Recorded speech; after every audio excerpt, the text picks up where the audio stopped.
அனைவருக்கும் வணக்கம். நாம இப்போ பாக்கியலட்சுமி சீரியலில் என்னெல்லாம் சுவாரஸ்யமான விஷயங்கள் நடக்குதுன்னு பார்க்கலாம் வாங்க. நம்ம பாக்கியலட்சுமி இனியாவுக்கு சரியான விதத்தில் ஆறுதல் சொல்லியிருக்கோம். இதுக்கப்புறம் அவள் எதுவும் கவலைப்பட மாட்டான் அப்படிங்கிற மாதிரி யோசித்தாலும் நம்ம இனியா என்ன யோசிக்கிறாங்கன்னு பார்த்தா, அம்மா நமக்கு ஆறுதலாக சொல்லியிருக்காங்க. ஆனால் அப்பாவும் பாட்டியும் ஏதாச்சும் எமோஷ்னலாக பிளாக்மெயில் பண்ணிட்டாங்கன்னா அம்மா எதுவுமே வாயை திறக்க முடியாத ஒரு கண்டிஷனில் மாட்டிப்பாங்களே, என்ன செய்கிறது? இந்த நிச்சயதார்த்தம் நடக்கக்கூடாது, நம்மளோட லைஃப்பை நாம் தான் டிசைட் பண்ணணும் அப்படின்னு சொல்லிட்டு நம்ம இனியா யோசிக்கிறாங்க. யோசிச்சு ரொம்ப அழுதுகிட்டே இருக்காங்க. அழுது முடிச்சுட்டு என்ன பண்ணுறாங்கன்னா, அவங்களுக்கு சரியான ஒரு ஐடியா வருது.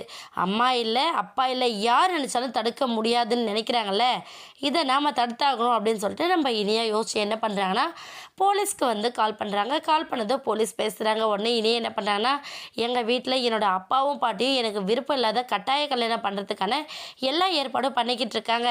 நாங்கள் எவ்வளோ சொன்னாலும் புரிஞ்சுக்க மாட்டேங்கிறாங்க. நான் இந்த கல்யாணம் நடந்துச்சு அப்படின்னா செத்தே போயிடுவேன் அப்படின்னு சொல்லிட்டு நம்ம இனியா சொல்கிறாங்க. இனியாவோட இந்த வாக்குமூலத்தை ஆதாரமாக எடுத்துக்கிட்டு போலீஸ் என்ன பண்ணாங்கன்னா, நீ ஒன்றும் கவலைப்படாதம்மா, எங்கே நிச்சயதார்த்தம் நடக்குது, யாரோட நடக்குது அப்படிங்கிற டீட்டெயில்ஸும் இடத்தோட அட்ரஸையும் நீ அனுப்பிவிடு, நாங்கள் கரெக்டான நேரத்துக்கு வந்துடுவோம் அப்படின்னு சொல்லிட்டு நம்ம போலீஸ் வந்து இனியா கிட்ட அட்ரஸ்லாம் வாங்கிக்கிறாங்க. வாங்கிக்கிட்டு என்ன பண்ணாங்கன்னா, நம்ம இனியாவோட வீட்டுக்கு வரதுக்காக அவங்க தயாராக இருக்காங்க.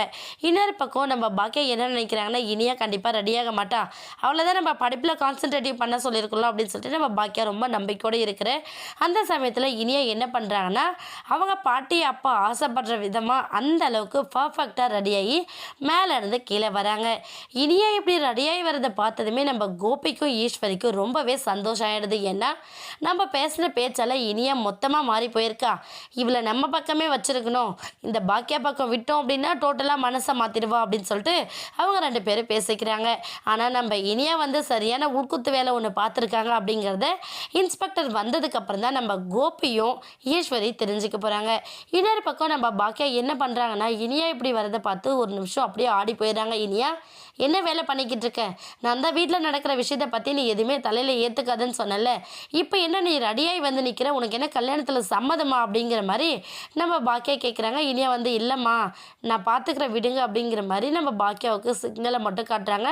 பாக்கியா தலையும் புரியாமல் வாலும் புரியாமல் நினச்சிக்கிட்டு இருக்காங்க. என்னாக போதுன்னு வெயிட் பண்ணி பார்க்கலாம். இந்த வீடியோ உங்களுக்கு பிடிச்சிருந்தா மறக்காமல் நம்ம சேனலை சப்ஸ்கிரைப் பண்ணுங்கள். தேங்க்யூ.